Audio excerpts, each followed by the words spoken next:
Condena 2 policiais pelas mortes de 5 jovens no Rio em 2015. O carro em que as vítimas estavam foi fuzilado.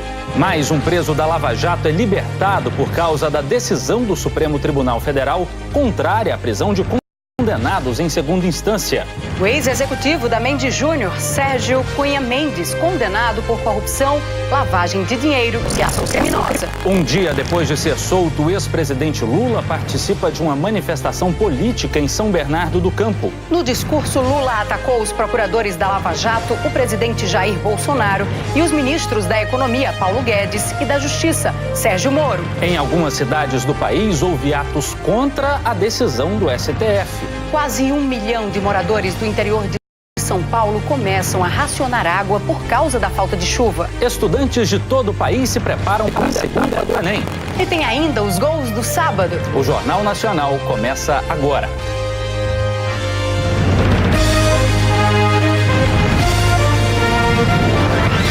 Jornal Nacional. Hoje, com Matheus Ribeiro, de Goiás, e Larissa Pereira, da Paraíba.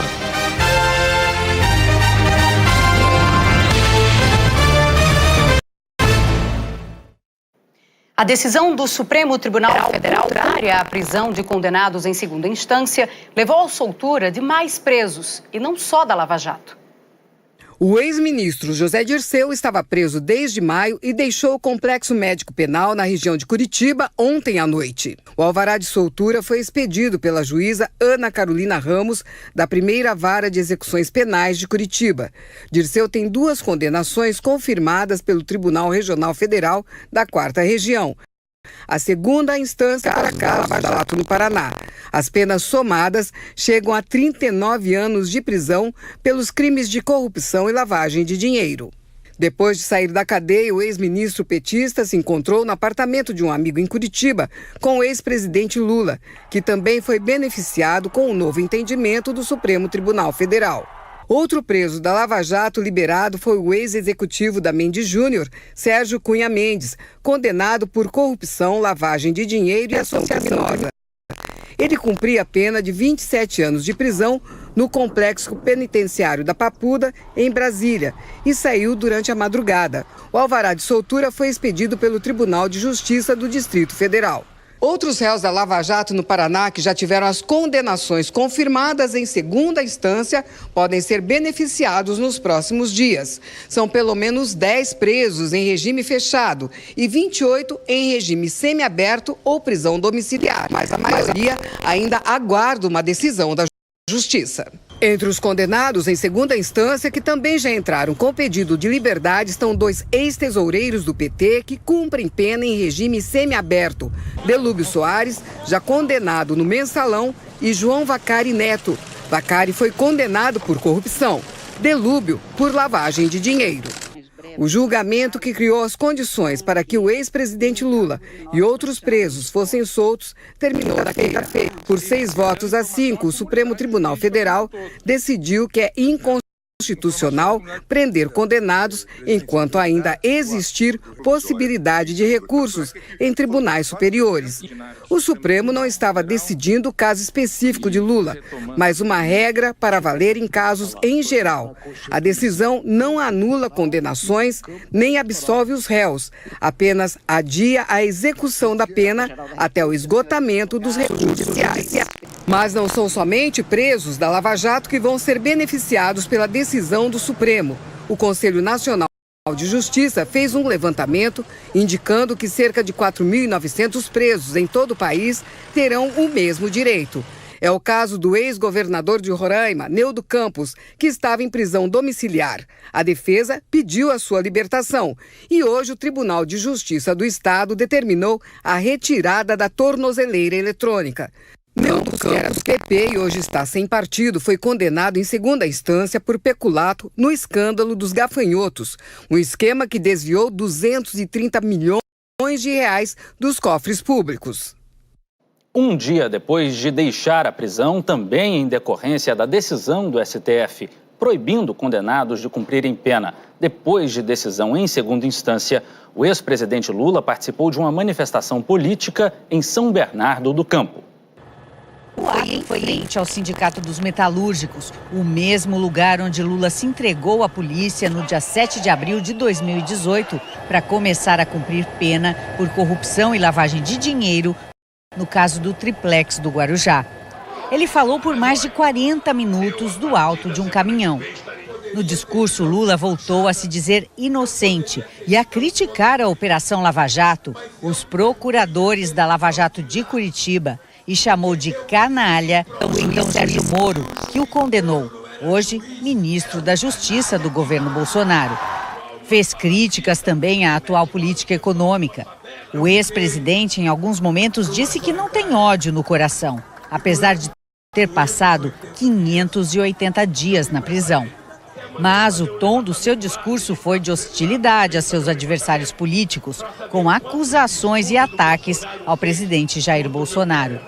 Discordou de alguns militantes do PT, segundo ele, pedem a derrubada do presidente, mas concluiu de forma agressiva. Eu vejo todos os companheiros que estão aqui reclamar que está difícil levar o povo para a rua. Tem gente que fala que precisa derrubar o Bolsonaro, tem gente que fala impeachment, tem gente que fala. Veja, esse cidadão foi eleito. Ele foi eleito. Democraticamente, nós aceitamos o resultado da eleição. Esse cara tem um mandato de 4 anos. Agora, ele foi eleito para governar para o povo brasileiro e não para governar para os milicianos do Rio de Janeiro.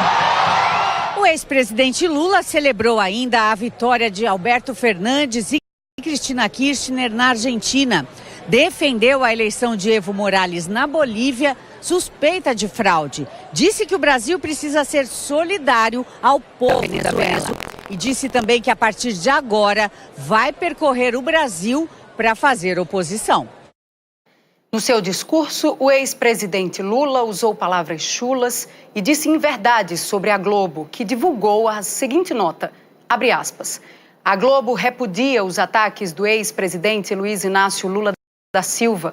A prova de isenção da emissora são a transmissão na íntegra pela Globo News dos discursos que o ex-presidente fez ontem e hoje e as reportagens a respeito no Jornal Nacional. Também prova a sua isenção o fato de que é alvo de ataques de ambos os extremos do espectro político, hoje tão radicalizado.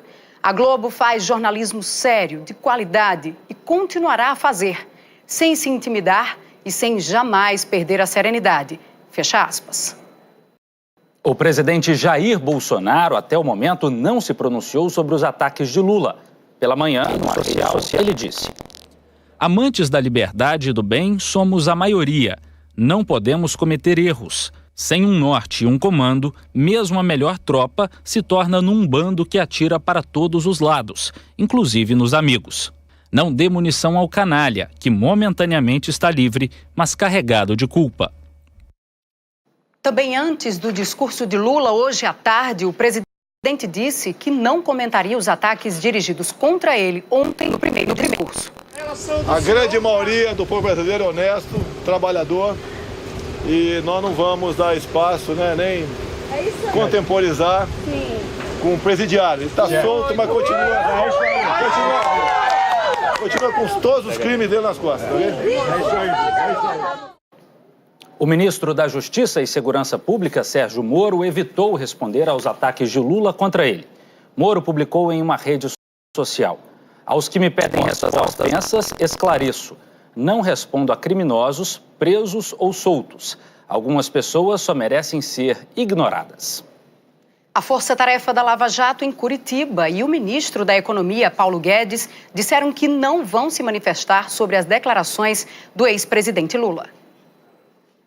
Em algumas cidades do país, houve atos contra a decisão do Supremo Tribunal Federal que derrubou a possibilidade de prisão de condenados em segunda instância.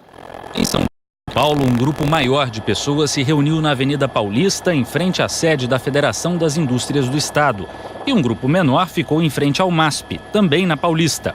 O ato foi organizado pelo movimento Vem Pra Rua. No Rio, teve protesto na Orla de São Conrado, em frente ao prédio onde o presidente da Câmara dos Deputados, Rodrigo Maia, tem um apartamento. Os manifestantes estavam com faixas em apoio à lei que prevê a prisão em segunda instância. Em Curitiba, os manifestantes pararam um quarteirão perto da Justiça Federal do Paraná. Eles levaram cartazes criticando o Supremo Tribunal Federal e apoiando a Operação Lava Jato. Em Porto Alegre, os manifestantes levaram faixas contra a impunidade ao Parque Moinhos de Vento, zona norte da capital gaúcha. As duas pistas da avenida foram fechadas. Em Goiânia, a manifestação foi em frente à Superintendência da Polícia Federal.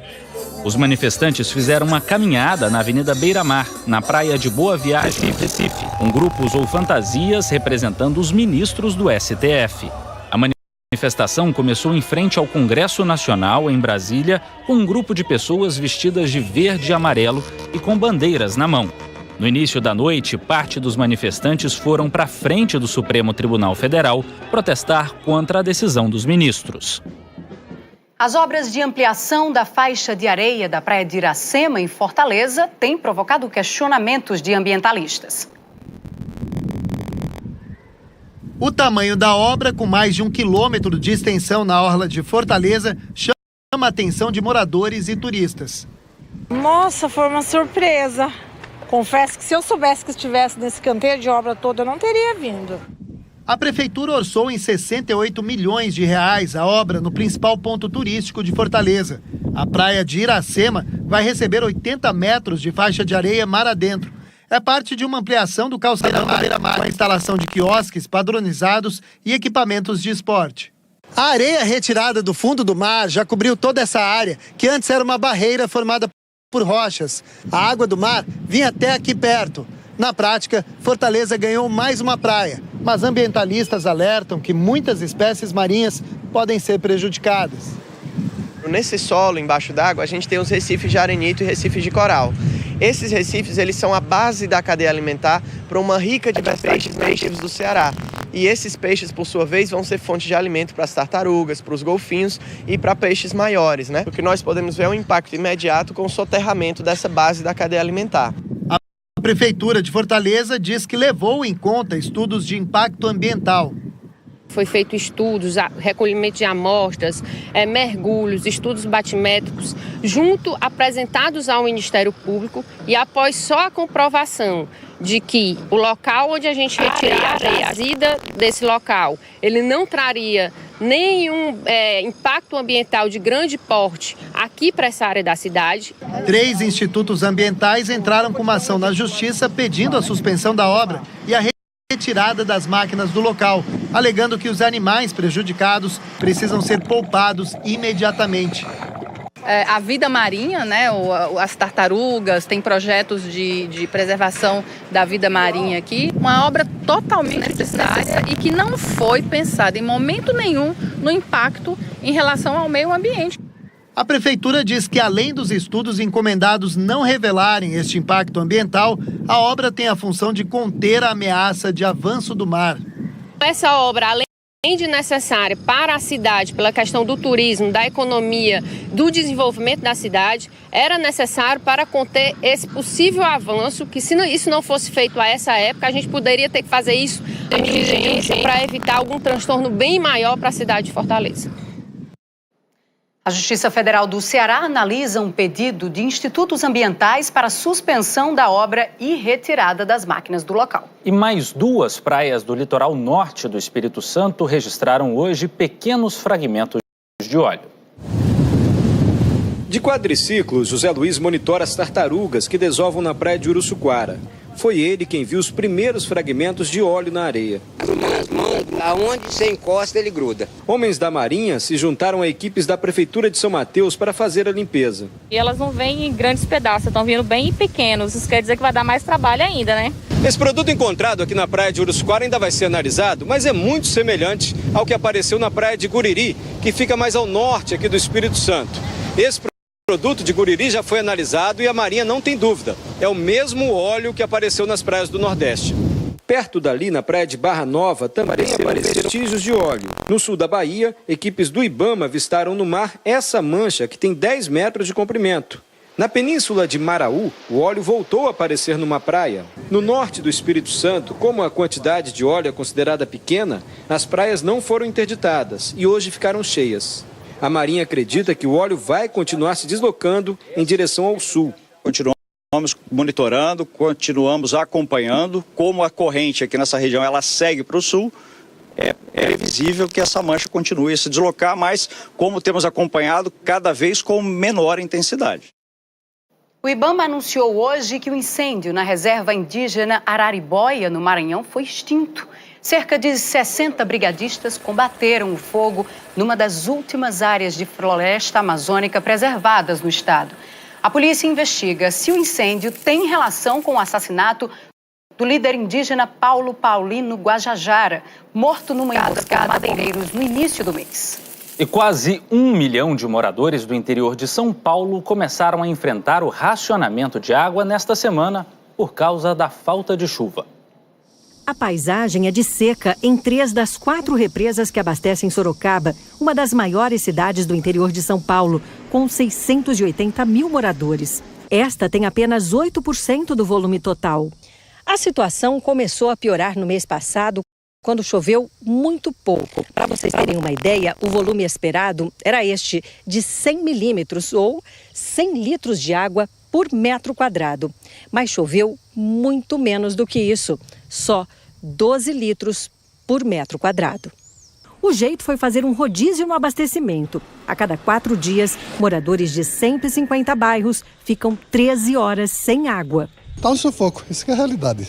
Em alguns pontos da cidade, as torneiras ficam secas, mesmo sem o rodízio. Segundo o Serviço de Água e Esgoto, é porque nas regiões mais altas, a água demora mais para chegar. Tem que pegar e guardar um galão de água, um balde, né? Para poder tomar banho, né? Jogar no banheiro, para beber, para cozinhar, para fazer café, tem que comprar galão. Quem tem criança sente ainda mais como a água faz falta. Às vezes as crianças chegam da escola, precisa de água, né, para se limpar, tomar um banho, e não tem. A piscina, que era para refrescar, virou reservatório e os hábitos tiveram que mudar. A gente toma banho rápido, usa pouca louça, procura de até às vezes comprar comida para não ter que sujar mais louça e ficar na pia. Em Salto, onde também tem racionamento, guardas municipais estão de olho no desperdício. Quem for flagrado fazendo uso inadequado da água, lavando calçada, pode ser multado.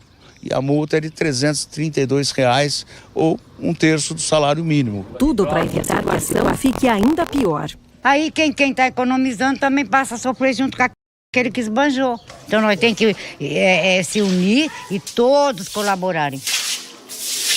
Hora de ver a previsão do tempo para amanhã com Anne Lotterman. Boa noite para você, Anne. Eu começo perguntando como é que fica o tempo na minha região, o Nordeste. Vamos lá, Larissa. Boa noite para você, boa noite a todos. Olha, o período chuvoso do Nordeste já passou e agora o que predomina são as massas de ar seco que impedem a formação de nuvens de chuva. E olha como está o mapa de umidade para amanhã. Muito seco no interior nordestino, só na faixa litorânea é que a umidade fica um pouco mais alta. Em João Pessoa, terra da Larissa, a umidade fica em torno dos 60%, não será suficiente para provocar chuva, então vai ser um dia de calor danado, como os pessoenses costumam dizer, máxima de 32 graus. Tempo firme também com sol e calor, Teresina, Fortaleza, Natal e São Luís, temperaturas aí acima dos 30 graus. Anne, boa noite para você. Vamos agora para a região centro-oeste e mais precisamente para o coração do Brasil, o estado de Goiás. Vamos lá, Matheus, começar com o seu estado, então, começar com Goiás, que está aí na rota da chuva e do calor neste domingo. Na capital Goiânia, a máxima deve chegar aos 35 graus, que está vindo da Amazônia. E esse calorão aqui vão alimentar as nuvens de chuva. Por isso, entre a tarde e a noite, podem ocorrer pancadas de chuva fortes. Essa umidade que eu falei, que está vindo aqui da Amazônia, neste domingo, provoca chuva na maior parte do centro-oeste, principalmente no Mato Grosso e também no Mato Grosso do Sul, e chega também ao sudeste. No mar, está passando uma frente fria e, por isso, tem previsão de temporal em São Paulo, Rio de Janeiro, Campo Grande, Florianópolis e também Curitiba. No Rio Grande do Sul, o sol só vai aparecer nessa faixa oeste aqui do estado. Norte de Minas Gerais, Vitória, todo o estado do Amapá também tem previsão de sol amanhã e todo o interior, todo o Nordeste, como eu já falei, também domingo ensolarado. No norte do país, de onde vem grande parte da umidade do Brasil, o domingo vai ser assim, calorão e chuva, Boa Vista com máxima de 36 graus, Manaus com máxima de 33 e Porto Velho com máxima de 30. E atenção, cariocas, fluminenses, paulistas e paulistanos, a semana será chuvosa. Amanhã a chuva pode provocar alagamentos em São Paulo e a temperatura cai. Fica até friozinho na segunda e na terça-feira, onde a máxima não vai passar dos 22 graus. No Rio, atenção especialmente entre a noite de domingo e a madrugada de segunda. Pode forte também. A temperatura cai, só volta a esquentar na quarta-feira, quando a máxima chega aí aos 30 graus. Tanto no Rio de Janeiro como em São Paulo, podemos ter problemas com deslizamentos nos próximos dias, viu? Larissa, Matheus, boa noite para vocês, um ótimo domingo. Atenção redobrada então, Anne, bom domingo para você, obrigada. A seguir, o que o estudante não pode esquecer para a prova de amanhã do Enem? E a Justiça condena 2 policiais pelas mortes de 5 jovens no Rio.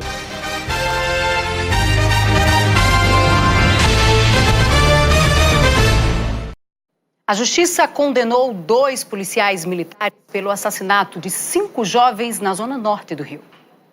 Foram mais de 20 horas de julgamento numa espera ansiosa das famílias. Há 4 anos, Carlos Eduardo, Roberto, Cleiton e Wesley foram assassinados dentro deste carro em Costa Barros, na zona norte do Rio. Os meninos, que tinham entre 15 e 25 anos, voltavam de uma lanchonete onde comemoravam o primeiro emprego de Roberto. Os peritos contaram 111 buracos de balas no carro. Os PMs alegaram que revidaram tiros disparados pelos 5 jovens. A perícia mostrou que a arma usada era fuzil e que todos os tiros vieram de fora para dentro. O que fizeram com meu filho, o que fizeram com os meninos, foi uma coisa desumana. Ontem, 2 dos 4 policiais foram condenados por 5 homicídios duplamente qualificados. O sargento Márcio Darcy Alves dos Santos recebeu uma sentença de 52 anos e 6 meses de prisão. Além dessa pena, o soldado Antônio Carlos Gonçalves Filho deve cumprir mais 8 meses e 5 dias por crime de fraude processual. O PM Tiago Rezende Barbosa deve ser julgado em outra data. E o cabo Fábio Pisa Oliveira da Silva foi absolvido de todas as acusações.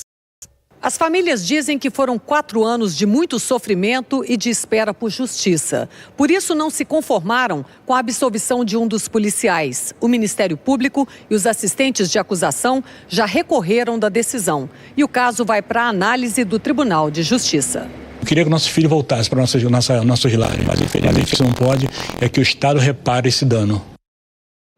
A Polícia Federal está investigando a suspeita de irregularidades na aplicação da prova do Enem no domingo passado. Policiais cumpriram mandados de busca e apreensão na casa de 2 aplicadoras da prova em Fortaleza. Eles apreenderam celulares que vão passar por perícia. Se as fraudes forem comprovadas, as 2 mulheres poderão pegar até 5 anos de prisão. Outros casos estão sendo investigados no Rio de Janeiro, na Bahia. Amanhã é a segunda e última etapa do Enem, o Exame Nacional do Ensino Médio. Os moradores de uma comunidade quilombola de Mato Grosso do Sul tiveram aulas com professores voluntários. Independente de que a gente vê aqui calor, sol, no caso, chuva, frio, o sorriso no rosto é a primeira coisa que a gente encontra, a alegria é a primeira coisa que a gente encontra. A Devanir tenta uma vaga em agronomia. A maioria que planta hortaliça, hortifruti, eu quero ajudar a minha comunidade. Neste domingo, mais de 5 milhões de estudantes estão inscritos para a prova do Enem. Serão 90 questões de matemática e ciências da natureza, química, física e biologia. Os portões abrem ao meio-dia e fecham à 1 da tarde. A prova começa às 1h30, horário de Brasília. O candidato tem que levar um documento oficial com foto, caneta esferográfica preta feita de material transparente. Celulares vão ficar guardados, mas cuidado. Se emitir qualquer som, o candidato pode ser desclassificado. A maioria dos especialistas defende que Enem não é assunto para se pensar nesse sábado, véspera da prova. Química, física, biologia, matemática, coisa para se pensar só amanhã a partir da 1 da tarde. Nessa escola de Belo Horizonte, a palavra-chave é relaxar. tem aluno na sala de aula. E aqui, eles levam essa palavra bem a sério. A escola contratou 6 massagistas. Você está pensando aí na equação de segundo grau? Não. Tá pensando no DNA? Não. É bom pra gente não ficar estudando e a gente sair, dar uma relaxada, é mais tranquilo. A gente não recomenda que os meninos busquem livros na véspera. Por quê? Pode aparecer um ou outro conteúdo que eles não tenham tanta familiaridade e deixe isso preocupado. E se na prova não tem mágica, na véspera teve. Os estudantes assistiram a um show de ilusionismo, mágicas com matemática.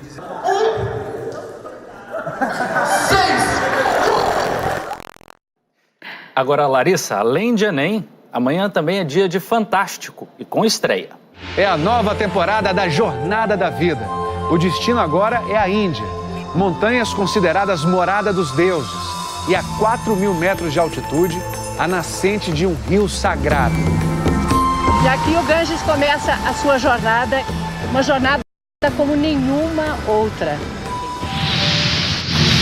Os detalhes da descoberta no Brasil, mais completo fóssil do primeiro predador do mundo, um dinossauro com mais de 230 milhões de anos.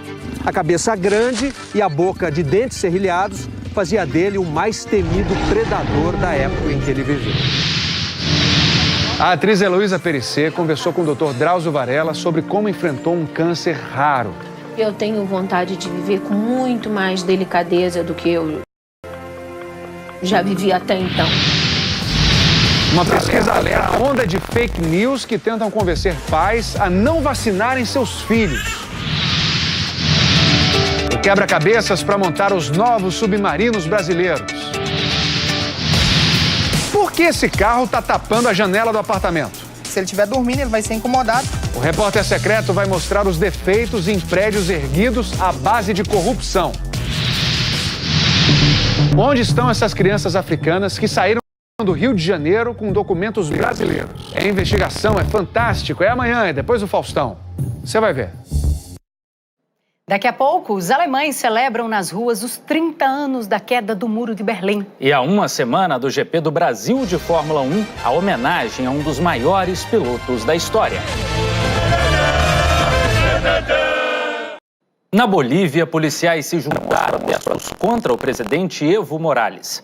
Agentes da capital, La Paz, e de outras 3 regiões do país se uniram aos manifestantes. Grupos a favor e contra Morales fazem protestos há 3 semanas. 3 pessoas morreram e quase 400 ficaram feridas. A oposição denuncia fraudes na eleição de Morales para um 4º mandato. O presidente afirma que um golpe de Estado está em curso.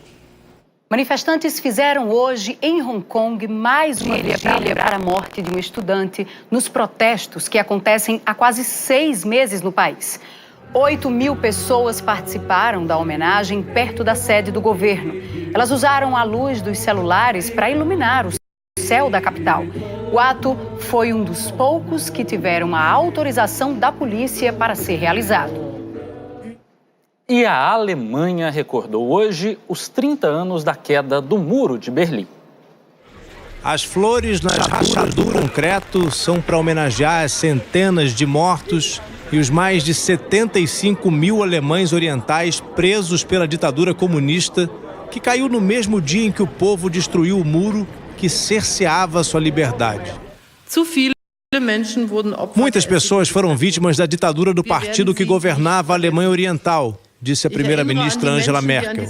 E eu também quero lembrar os crimes cometidos contra os judeus na Alemanha. Foram crimes contra a humanidade, uma rachadura na civilização. Por coincidência, foi também num dia 9 de novembro que os soldados de Hitler atacaram judeus no que ficou conhecido como a Noite de Cristal, quando mais de 30.000 homens foram levados a campos de concentração. Ao lembrar os horrores do nazismo, Merkel demonstrou também sua preocupação com o crescimento de um partido nacionalista acusado de racismo e xenofobia, que ameaça fechar fronteiras se chegar ao poder. Foi na noite de 9 de novembro de 1989 que se rompeu a barreira que dividia a Alemanha. Os regimes comunistas patrocinados pela União Soviética eram ineficientes, corruptos e tinham apodrecido. A Alemanha Oriental foi só um dos primeiros a cair. A derrubada do Muro de Berlim entrou para a história como um gesto ao mesmo tempo concreto e simbólico. Um dia em que o mundo inteiro comemorou a reconquista da liberdade. Estávamos 30 anos atrás, quando os alemães saíram às ruas para derrubar o autoritarismo. A grande celebração desse sábado também foi à noite. E diante do mesmo portão de Brandemburgo, onde o muro de Berlim começou a cair.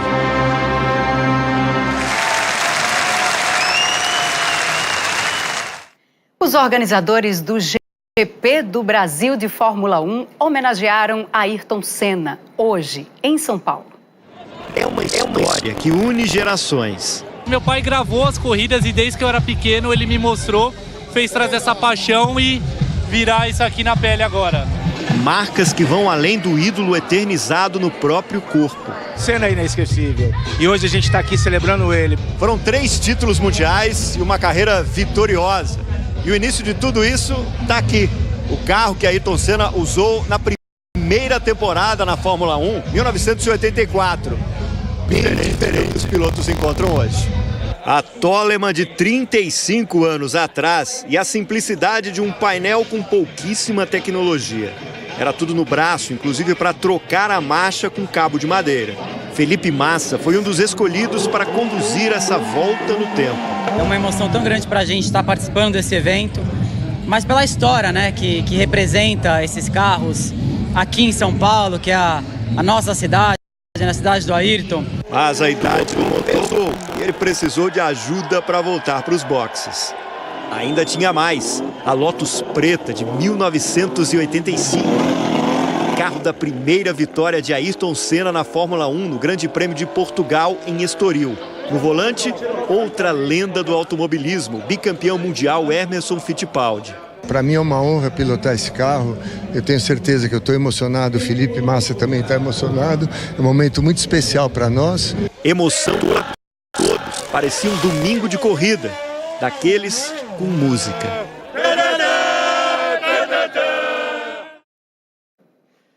A seguir, o algodão colorido que virou produto de exportação na Paraíba. E o espírito sempre moderno da arquitetura de Goiânia.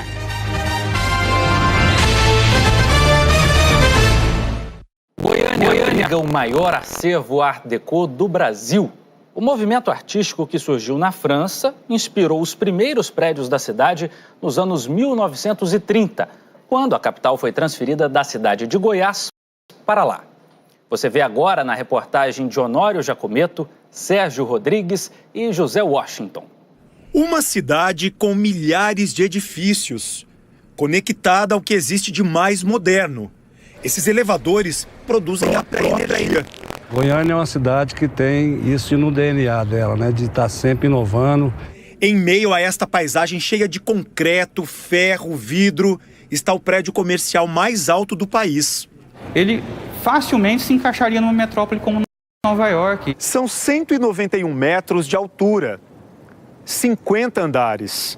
Por trás desses espelhos, dessas paredes, existe muita tecnologia trazida de 15 países.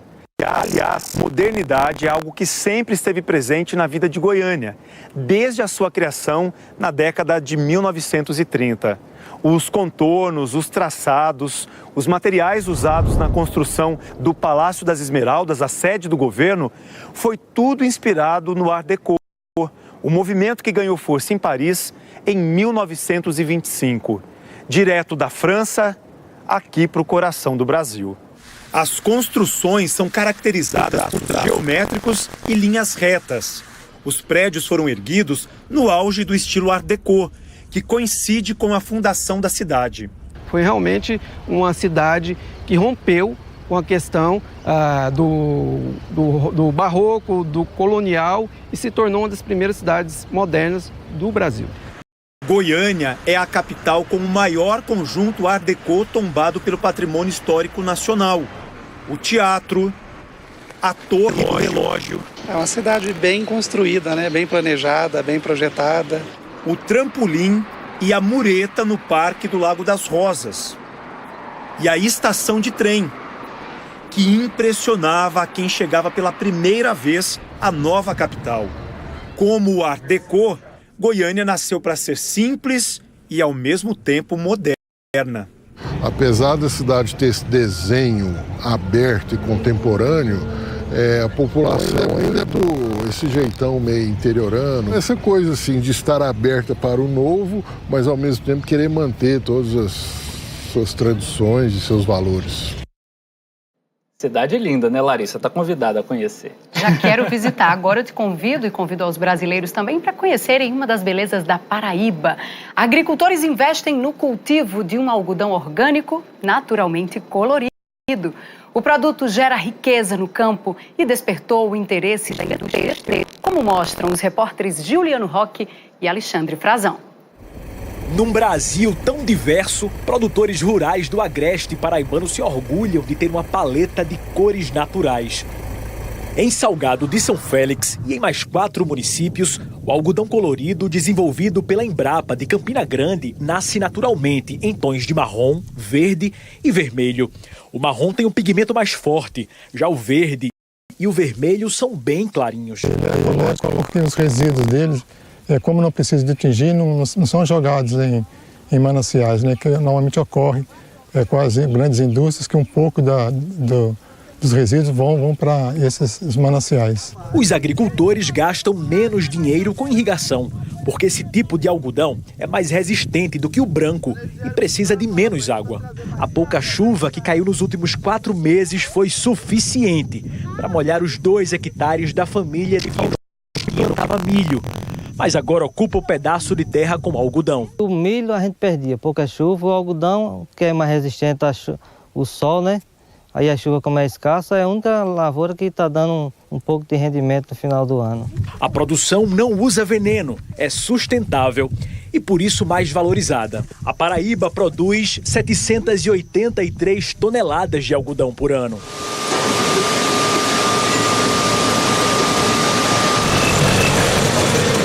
Muita gente não sabe que o algodão colorido cultivado no interior do estado é transformado em arte muito valorizada no exterior. Agora, o foco dessa confecção está sendo a preparação da nova coleção da marca. É moda masculina, feminina, genuinamente paraibana, para clientes na Europa, nos Estados Unidos, Canadá, Japão e Arábia Saudita. A empresa confecciona 2.000 peças por mês, vestido de algodão colorido e detalhes em renda renascença paraibana.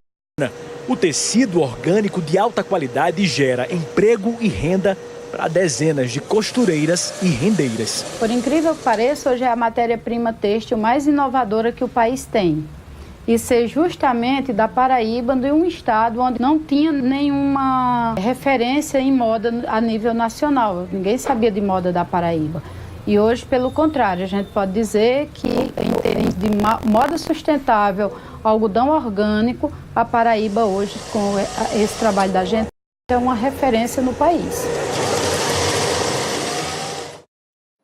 A seguir, os gols de sábado. E a dobradinha brasileira no Mundial de Atletismo Paralímpico.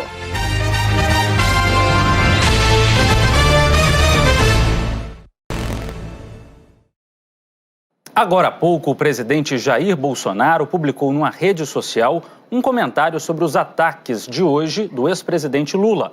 Bolsonaro escreveu, abre aspas, "Não responderei a criminosos que por hora estão soltos.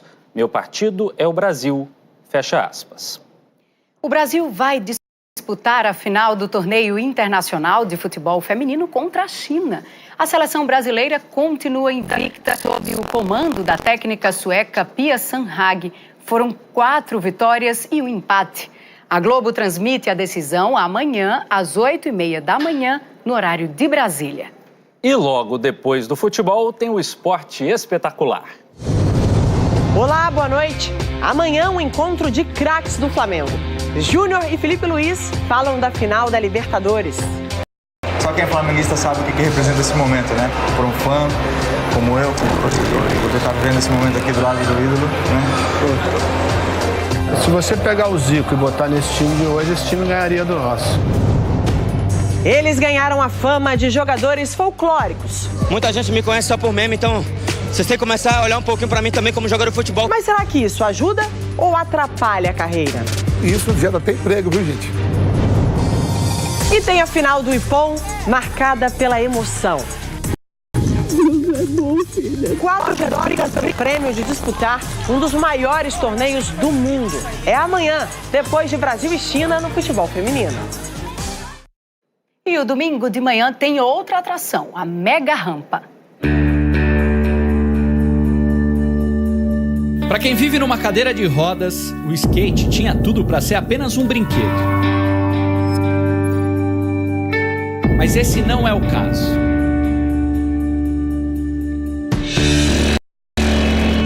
A falta de movimento nas pernas nunca impediu Aaron Wills de fazer o que bem entendesse. Ele nasceu com uma anomalia na coluna cervical e por isso foi abandonado pelos pais biológicos. Foi a família adotiva que o ensinou a não ter limites.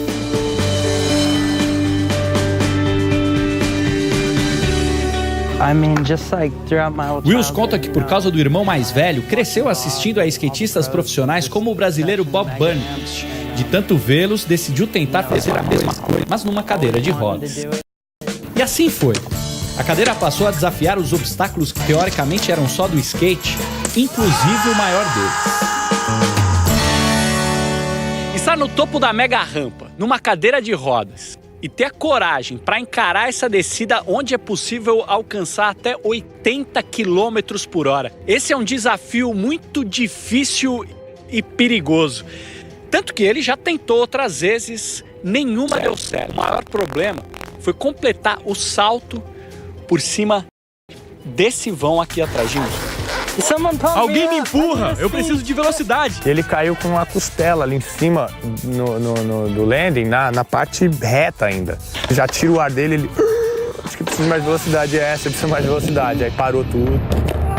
Ele foi pra frente e perdeu os dentes.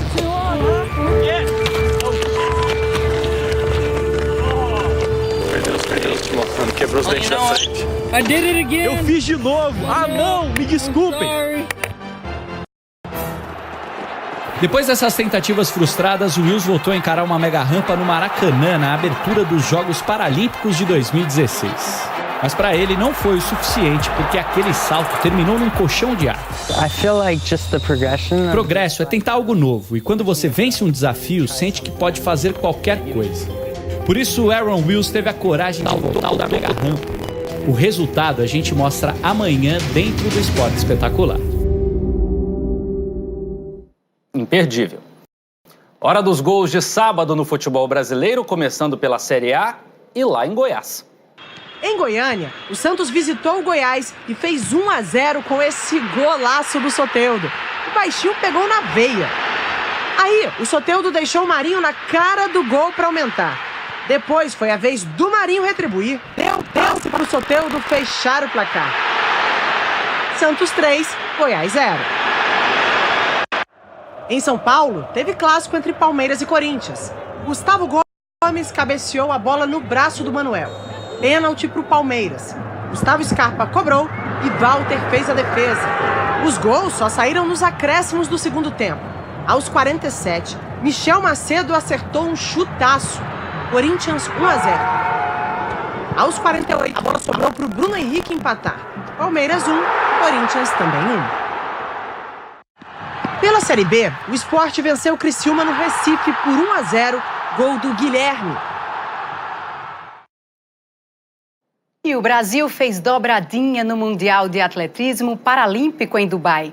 Petrúcio Ferreira conquistou o ouro e Tomás Juan ficou com a prata na final dos 400 metros para atletas com membros superiores amputados. E o Jornal fica por aqui, Larissa. Como a gente diz no Nordeste, oxente, mas já? Já é hora de agradecer. Primeiro, aos 7 milhões de goianos que estiveram sentados aqui comigo nesta bancada. A TV Anhanguera, minha casa, que tem uma competente equipe, sem ela não seria possível estar presente nessa noite. A TV Globo pela oportunidade e a você, Larissa, pela gentileza, pela parceria ao longo desses 3 meses.